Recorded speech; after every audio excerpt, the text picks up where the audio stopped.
Assalamualaikum warahmatullahi wabarakatuh. Saya Ahmad Rizky dari Universitas Pamulang, tepatnya Prodi Akuntansi. Video ini saya buat untuk memenuhi tugas matkul Sistem Pengendalian Manajemen. Di sini saya membahas materi pertemuan kedua, yaitu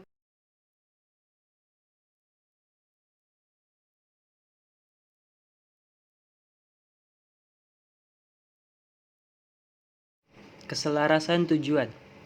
Tujuan utama dari sistem pengendalian manajemen adalah memastikan sejauh mungkin tingkat keselarasan tujuan yang tinggi dalam proses yang sejajar dengan kepentingan pribadi mereka sendiri, yang sekaligus juga merupakan kepentingan perusahaan.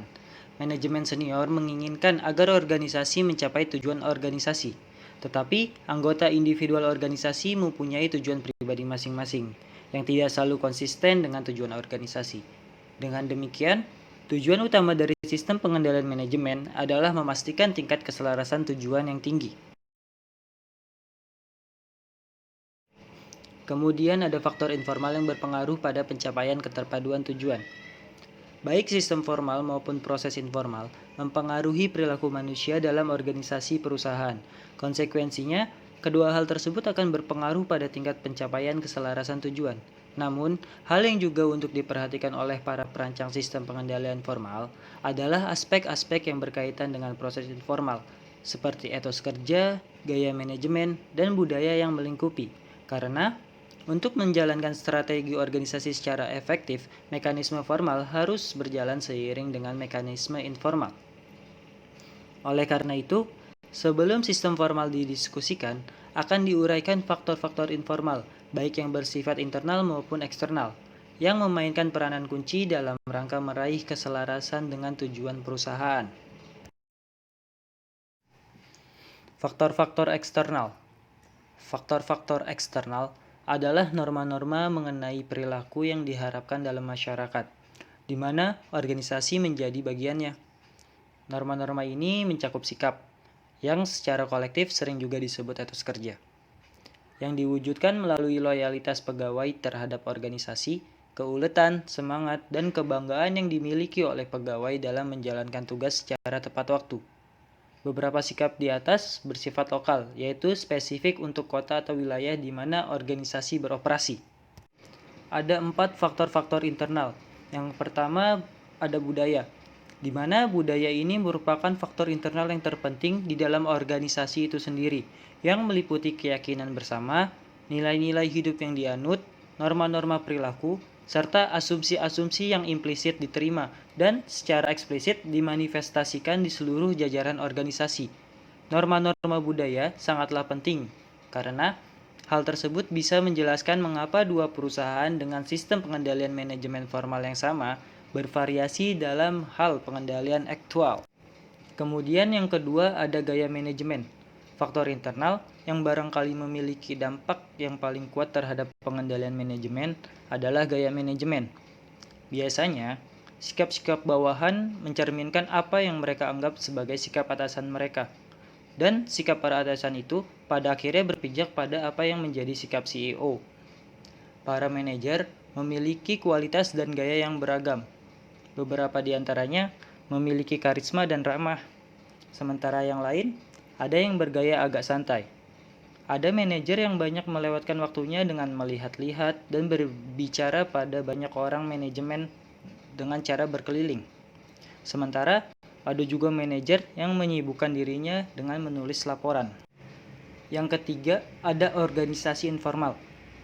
Garis-garis dalam bagan organisasi menggambarkan hubungan-hubungan formal, yaitu pemegang otoritas resmi dan bertanggung jawab dari setiap manajer. Kenyataan-kenyataan yang ditemui selama berlangsungnya proses pengendalian manajemen tidak bisa dipahami tanpa mengenali arti penting dari hubungan-hubungan yang menyusun di organisasi yang bersifat informal. Dan yang terakhir ada persepsi dan komunikasi.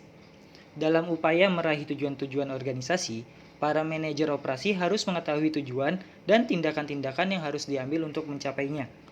Mereka menyerap informasi ini dari berbagai jalur, baik itu jalur formal, seperti anggaran dan dokumen-dokumen resmi, ataupun jalur informal, seperti dari bahan obrolan yang tidak resmi.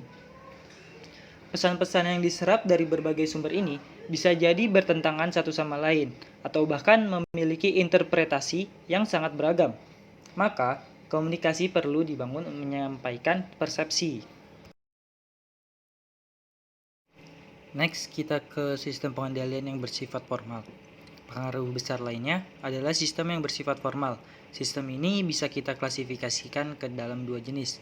Yang pertama, sistem pengendalian manajemen itu sendiri, dan yang kedua, aturan-aturan. Beberapa jenis aturan bisa dilihat di bawah ini.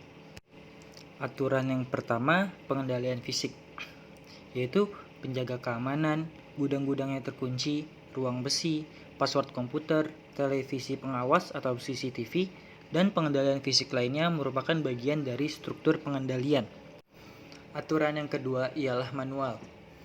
Ada banyak pertimbangan untuk memutuskan aturan-aturan mana yang harus dituliskan ke dalam panduan, mana yang mesti diklasifikasikan sebagai pedoman, seberapa banyak toleransi yang diperbolehkan, dan beberapa pertimbangan lainnya.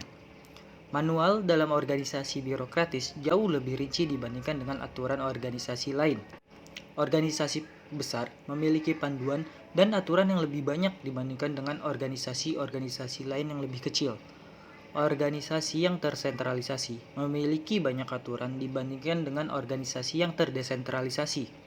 Dan yang terakhir, organisasi memiliki unit-unit yang tersebar secara geografis mempunyai lebih banyak aturan dibandingkan dengan organisasi yang terpusat secara geografis. Kemudian, di aturan yang ketiga ialah pengamanan sistem. Berbagai pengamanan sistem dirancang ke dalam sistem pemrosesan informasi untuk menjamin agar informasi yang mengalir melalui sistem itu akan bersifat akurat dan untuk mencegah kecurangan. Hal ini meliputi pemeriksaan silang secara terinci, pembubuhan tanda tangan, dan bukti-bukti lain bahwa sebuah transaksi telah dijalankan, melakukan pemilihan, menghitung uang yang ada dan aktiva-aktiva yang mudah dibawa sering mungkin, serta sejumlah prosedur lain. Hal tersebut juga mencakup pengecekan sistem yang dilakukan oleh auditor internal dan eksternal. Dan aturan yang terakhir ialah sistem pengendalian tugas. Pengendalian tugas ini didefinisikan sebagai proses untuk menjamin bahwa tugas-tugas tertentu dijalankan secara efektif dan efisien. Kebanyakan dari tugas-tugas itu dikendalikan melalui peraturan-peraturan. Jika sebuah tugas dijalankan menggunakan mesin otomatis, maka sistem otomatis itu sendiri akan menyediakan pengendalian. Jenis-jenis organisasi. Yang pertama, organisasi-organisasi fungsional. Alasan dibalik bentuk organisasi fungsional melibatkan gagasan mengenai seorang manajer yang membawa pengetahuan khusus untuk mengambil keputusan yang berkaitan dengan fungsi spesifik, yang berlawanan dengan manajer umum yang kurang memiliki pengetahuan khusus. Seorang manajer pemasaran dan seorang manajer produksi yang terampil kemungkinan besar akan mampu mengambil keputusan yang lebih baik dibandingkan seorang manajer yang bertanggung jawab atas kedua bidang itu sekaligus. Lebih lanjut lagi, seorang spesialis yang terampil harus mampu memiliki supervisi atas guru yang bekerja dalam bidang yang sama secara lebih baik dibandingkan dengan seorang manajer generalis. Oleh karena itu, keuntungan terpenting dari struktur fungsional adalah efisiensi. Struktur fungsional ini sendiri memiliki beberapa kelemahan. Yang pertama, dalam sebuah organisasi fungsional, terdapat ketidakjelasan dalam menentukan efektivitas manajer fungsional secara terpisah, karena tiap fungsi tersebut sama-sama memberikan kontribusi pada hasil akhir. Oleh karena itu, tidak ada cara untuk menentukan bagian dari laba yang dihasilkan masing-masing fungsi. Kelemahan yang kedua ialah jika organisasi terdiri dari beberapa manajer yang bekerja dalam satu fungsi yang melapor ke beberapa manajer pada tingkat yang lebih tinggi dari fungsi tersebut, maka perselisihan antara manajer dari fungsi-fungsi berbeda hanya dapat diselesaikan di tingkat atas, meskipun perselisihan itu berasal dari tingkatan organisasi yang lebih rendah. Dan kelemahan yang ketiga, struktur fungsional tidak memadai untuk diterapkan pada sebuah perusahaan dengan produk dan pasar yang beragam. Jenis organisasi yang kedua ialah unit-unit bisnis. Bentuk organisasi unit bisnis dari organisasi dirancang untuk menyelesaikan masalah-masalah yang terdapat pada struktur fungsional. Suatu unit bisnis yang juga disebut sebagai divisi bertanggung jawab atas seluruh fungsi yang ada dalam produksi dan pemasaran sebuah produk. Unit bisnis tersebut bertanggung jawab untuk melakukan perencanaan dan koordinasi kerja dari berbagai fungsi yang terpisah. Jenis organisasi yang ketiga ialah implikasi terhadap rancangan sistem. Jika kemudahan dalam pengendalian merupakan satu-satunya kriteria, maka semua perusahaan akan diorganisasikan ke dalam unit-unit bisnis. Hal ini disebabkan karena dalam organisasi unit bisnis, setiap manajer unit harus bertanggung jawab untuk meningkatkan kemampuan setiap produk yang dihasilkan oleh unitnya guna menghasilkan laba, melakukan perencanaan, mengkoordinasikan, dan mengendalikan elemen-elemen yang berpengaruh pada kemampuan itu. Oke, cukup sekian penjelasan dari saya. Wassalamualaikum warahmatullahi wabarakatuh.